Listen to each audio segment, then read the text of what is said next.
तलाक से बुरी कोई चीज है जिसके साइड इफेक्ट कितने ज्यादा होते हैं बताओ ना। हदीस में आता है इन्ना अबगज़ल हलाली इलल्लाहि तलाक, हलाल चीजों में सबसे नापसंद अल्लाह को क्या लगती है? तलाक।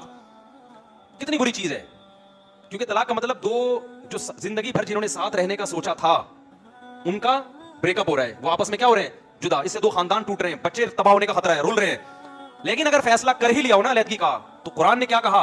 ये काम भी गुस्से में करने का नहीं, इमसाकुम बिमारूफिन औ तसरीहुम बिहसान, मोहब्बत से इज्जत के साथ रुखसत करो। हालांकि कितने साइड इफेक्ट है इसके, लेकिन ये भी जज्बात में नहीं, धक्के देके निकाला, एकदम गुस्से में झाग निकल रहा था, धड़ धड़ तलाक दे दी। ना ना ना ना ना ना, अगर मजबूरी में ये काम करना पड़े तो रिस्पेक्ट के साथ, इज्जत के साथ, आराम से उसको क्या करो?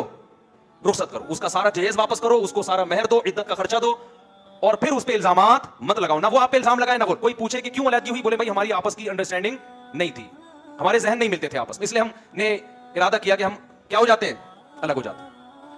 तो ऐसे बुरे अमल को जब इस्लाम कहता है करना ही हो तो तमीज से किया जाए, तो जो तमीज के काम है उनको भी बदतमीजी से करना कहां से जायज होगा? अबे कैसे, मैं भी बदतमीजी पे आ गया हूं, असल मसला ये है। आप कहेंगे बयान तमीज से हो रहा है, खुद मुफ्ती साहब किस पे आ गए? तो भाई हम जो ये बयान करते हैं ना, ये अपने लिए भी कर रहा हूं। आप भी मुझे किसी ने गुस्से में उछलते कूदते देख लें तो लोग कह रहे थे उसने देखो कैसा बयान कर रहा था और आज क्या हो रहा है। तो मैं तो लोगों से कहता हूं, मैं कब दावा करता हूं यार मैं 100% नीट क्लीन हूं। भाई हम तो बयान कर इसलिए रहे हैं ताकि किसकी इस्लाह हो, आपकी भी हो हमारी भी हो, तो हमने दावा किया ही नहीं है। ये इल्जाम तो उस पर है जो दावे बड़े बड़े कर रहा होता है ना। क्या ख्याल है भाई? हम तो बैठे हैं बातचीत के लिए यार, कुरान और सुन्नत ये कहता है, अल्लाह करे आपको भी तौफीक मिल जाए, अल्लाह करे हमें भी तौफीक मिल जाए। हम तो इसलिए बयान कर रहे हैं कि अल्लाह मुझे भी तौफीक दे। इसलिए ऐसा ना कभी मैं गुस्से हो रहा हूं, क्लिप बना के डाल दो, देखो बयान क्या कर रहा था।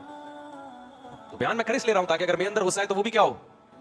अच्छा, बाज दफा मसनूई गुस्सा करना पड़ता है, घर में तो ये सेटअप बहुत जरूरी है। आ नहीं रहा होता आदमी, थोड़ा रोब रहे हैं, जैसे बच्चों को यूं करके आंखें दिखाते हैं ना, बाज दफा आ नहीं रहा होता, लेकिन वो सियासी गुस्सा है, वो उसकी अहमियत का मैं मुनकिर नहीं हूं। वो घर में बेगम के सामने भी, सास ससुर के सामने भी वो उल्टी उल्टी बातें मुंह से ऊपर से अल्लाह को कहती करो, अल्लाह मैं इतना उल्टा हूं नहीं, ऐसा ना फरिश्ते लिख के उल्टा ही लटका दे जन्नत में।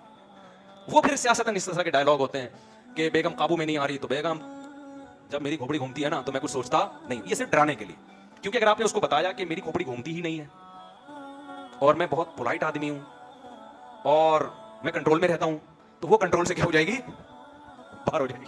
बाज दफा वो खवातीन जो बयान नहीं सुन रही। तो घर में चूंकि मर्द को अल्लाह ने बनाया है सरबरा, तो सरबरा का रोब होना क्या है?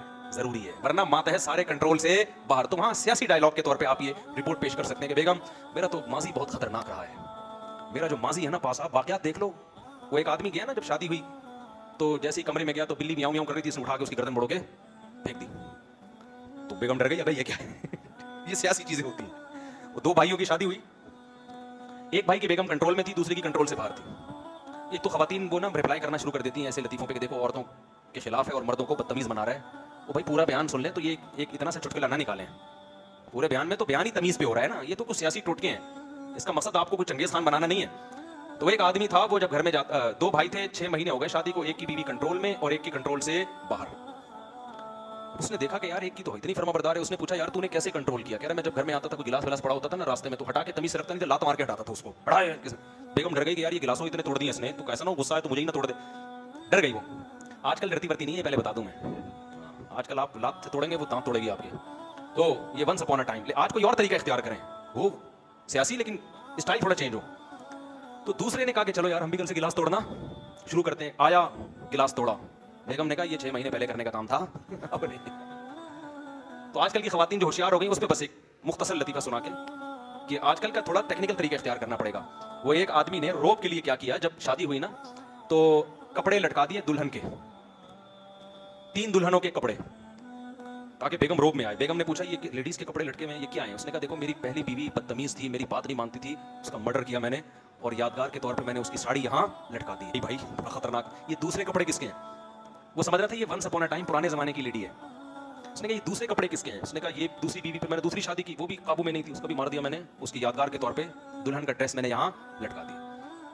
उसने कहा ये तीसरी, उसने कहा फिर दोस्त के बाद 2 नाकाम हो गई, तीसरी शादी की, वो भी काबू में नहीं थी, मार के यहाँ लटका दिया कपड़े। इसका ख्याल था बेगम कांपने लगेगी। बेगम ने कहा अब ये जहन में रखना, यहाँ तेरा पजामा आएगा, यहाँ मेरे कपड़े नहीं आएंगे, यहाँ तेरा पजामा आएगा। तो मैं आपसे अर्ज कर रहा हूँ कि सियासत में कुछ उल्टा सीधा बोलना पड़ता है, लेकिन आजकल की खवातीन बहुत होशियार हो गई हैं, ऐसा ना हो कि वो लेने के देने पड़ जाए। लेकिन बहरहाल सियासत करनी पड़ती है घरों में। अल्लाह ताला समझने के अमल की तौफीक अता फरमाए।